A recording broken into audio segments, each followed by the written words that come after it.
Nina Craigmiles was born in 1864 to John and Adelia Craigmiles. She often accompanied her grandfather, Dr. Thompson, on his calls in his horse-drawn buggy. Although the date is in dispute, one source claiming this took place on October 11, 1871, and another on October 18, 1871, it is known that Nina Craigmiles was riding in a buggy with her grandfather when it was struck by a train. The details here are difficult to decipher and raises questions. How could a buggy be struck by a train? How could they have not heard or noticed the oncoming train? If the buggy got stuck on the tracks, why didn't they leave the buggy? Regardless of these answers, Dr. Gideon Thompson was ejected from the buggy upon impact and survived. 7-year-old Nina did not. She was crushed beneath the cowcatcher and died instantly.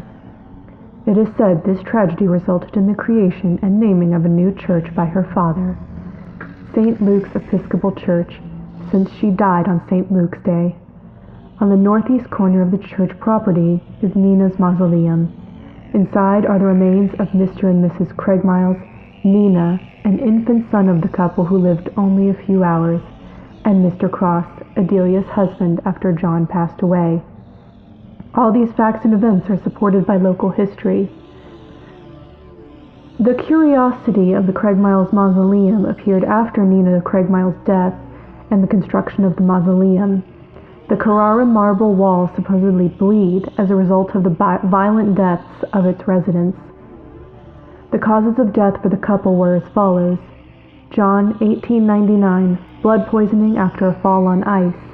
Adelia, 1928, struck by an automobile. No mention was made of Mr. Cross's cause of death. Attempts have been made to explain the appearance of the red on the stone, which survived attempts to be washed off or removed. Some explanations indicate weathering of the limestone in the marble causing it to change color. However, if it is genuine Carrara marble as stated, that is unlikely. Carrara is a pure white marble, and the coloring in other marbles is a result of other minerals present. The Find a Grave site claims that the stained marble blocks have been replaced numerous times, but the new blocks soon develop the same characteristic red stains.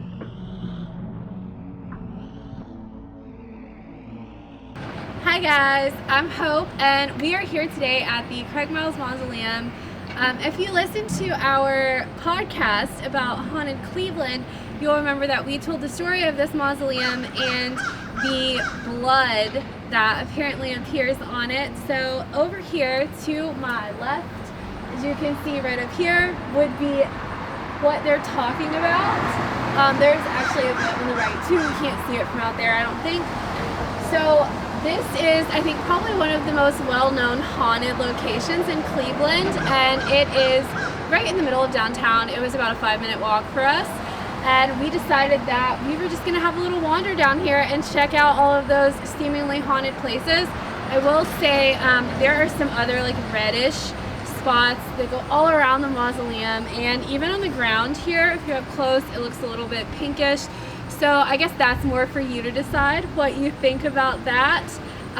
Lindsay is a skeptic. I am very unsure, but let us know your thoughts on why it turns this color. And if you are a marbleologist or something of this sort, let us know why this happens.